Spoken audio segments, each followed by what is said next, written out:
सुस्वागतम। मैं संदीप कुमार दुबे आप सभी का हार्दिक स्वागत और अभिनंदन करता हूं। आज हम लोग संज्ञा एवं उसके भेद को पढ़ेंगे। संज्ञा एवं उसके भेद को उदाहरण सहित समझेंगे। संज्ञा की परिभाषा। संज्ञा उस विकारी शब्द को कहते हैं जिससे किसी विशेष वस्तु, भाव और जीव के नाम का बोध हो, उसे संज्ञा कहते हैं। दूसरे शब्दों में अगर हम समझें तो किसी प्राणी, वस्तु, स्थान, गुण या भाव के नाम को संज्ञा कहते हैं। आइए उदाहरण के माध्यम से समझते हैं। जैसे प्राणियों के नाम मोर, घोड़ा, अनिल, किरण, जवाहरलाल नेहरू आदि। वस्तुओं के नाम अनार, रेडियो, किताब, संदूक इत्यादि। स्थानों के नाम कुतुब मीनार, नगर, भारत, मेरठ आदि। भावों के नाम इमोशंस जिसको कहते हैं, वीरता, बुढ़ापा, मिठास आदि। यहाँ वस्तु शब्द का प्रयोग व्यापक अर्थ में हुआ है, जो केवल वाणी और पदार्थ का वाचक नहीं वरन उसके धर्मों का भी सूचक है। साधारण अर्थ में वस्तु का प्रयोग इस अर्थ में नहीं होता, अतः वस्तु के अंतर्गत प्राणी, पदार्थ और धर्म आते हैं। इन्हीं के आधार पर संज्ञा के भेद किए गए हैं। संज्ञा के भेद। संज्ञा के 5 भेद होते हैं। व्यक्तिवाचक प्रॉपर नाउन, जातिवाचक कॉमन नाउन, भाववाचक एब्स्ट्रैक्ट नाउन, समूहवाचक कलेक्टिव नाउन, द्रव्यवाचक मटेरियल नाउन। व्यक्तिवाचक संज्ञा। जब जिस शब्द से किसी विशेष व्यक्ति, वस्तु या स्थान के नाम का बोध हो, उसे व्यक्तिवाचक संज्ञा कहते हैं। जैसे व्यक्ति का नाम श्याम, हरि, सुरेश, सचिन आदि। वस्तु का नाम कार, टाटा, चाय, कुरान आदि।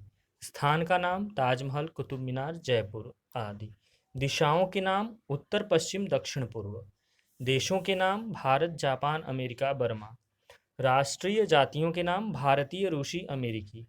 समुद्रों के नाम भूमध्य सागर, हिंद महासागर आदि।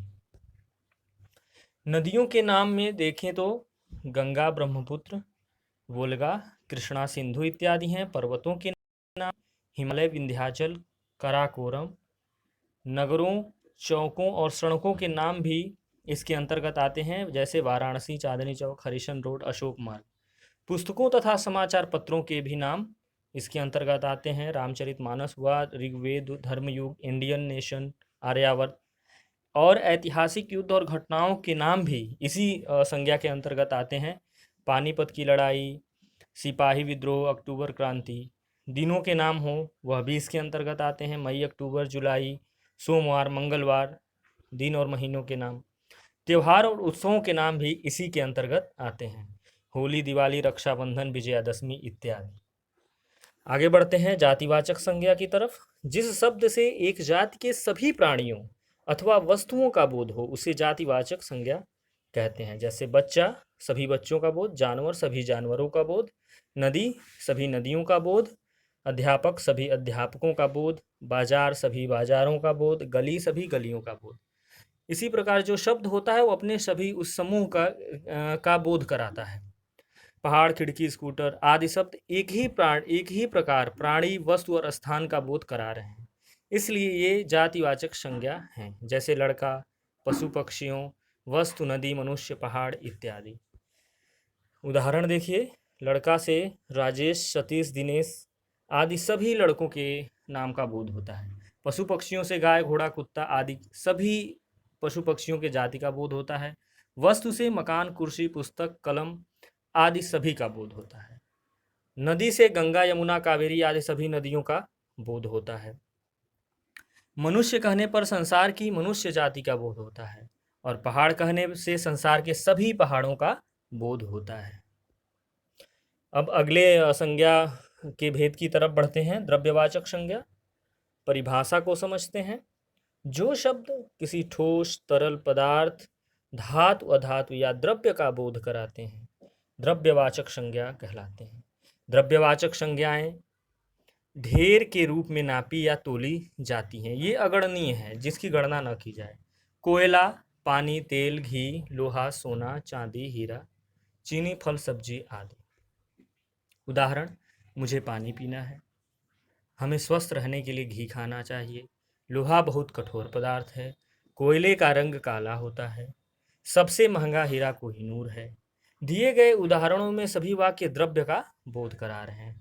ये सभी इसीलिए द्रव्यवाचक संज्ञा के अंतर्गत आएंगे। अब बढ़ते हैं समूहवाचक संज्ञा की तरफ। जिन संज्ञा शब्दों से किसी भी व्यक्ति या वस्तु के समूह का बोध होता है, उन शब्दों को समूहवाचक या समुदायवाचक संज्ञा कहते हैं। जैसे भीड़, मेला, सभा, कक्षा, परिवार, पुस्तकालय, झुंड, गिरोह, सेना, दल, गुच्छा, दल लकड़ी आदि। उदाहरण, भारतीय सेना विश्व की सबसे बड़ी सेना है। मेरी पूरी कक्षा के विद्यार्थी घूमने जा रहे हैं। कल बस स्टैंड पर भीड़ जमा हो गई। काले धन की बात चलते ही सभा में सन्नाटा छा गया। मेरे परिवार में 4 सदस्य हैं। ये सभी वाक्य इस देखिए समूहवाचक संज्ञा के का बोध करा रहे हैं, उनका प्रतिनिधित्व कर रहे हैं। ये सभी उदाहरण समूहवाचक संज्ञा के अंतर्गत आएंगे। और आगे है भाववाचक संज्ञा। ये थोड़ा समझना है, आप लोगों को थोड़ा ध्यान देना है इस पर। परिभाषा है, जो शब्द किसी चीज या पदार्थ की अवस्था, दशा या भाव का बोध कराते हैं, उन शब्दों को भाववाचक संज्ञा कहते हैं। जैसे बचपन, बुढ़ापा, मोटापा, मिठास, उमंग, चढ़ाई, थकावट, मानवता, चतुराई, जवानी, लंबाई, मित्रता, मुस्कुराहट, अपनापन इत्यादि। उदाहरण, मेरा बचपन खेल कूद में बीत गया। मेरे दोस्त की लंबाई मेरे से अधिक है। विकास की आवाज़ में बहुत मिठास है। इंसानियत के नाते तुम्हें उसकी मदद करनी चाहिए। और तुम मुझे खून दो, मैं तुम्हें आज़ादी दूंगा। ये सभी उदाहरण भाववाचक संज्ञा के वाचक संज्ञा के अंतर्गत आते हैं। भाववाचक संज्ञा के अंतर्गत ये सभी उदाहरण आएंगे, क्योंकि इसमें सभी वाक्य भाव का प्रतिनिधित्व कर रहे हैं। आशा करते हैं, उम्मीद करते हैं कि आपको यह संज्ञा का जो शीर्षक है अच्छे ढंग से समझ में आया होगा। और उम्मीद करता हूं कि आप अच्छे ढंग से समझते हुए इसको अपने मस्तिष्क में अच्छे ढंग से उतारेंगे, समझेंगे और इसका उपयोग करेंगे। आप सभी का बहुत बहुत धन्यवाद।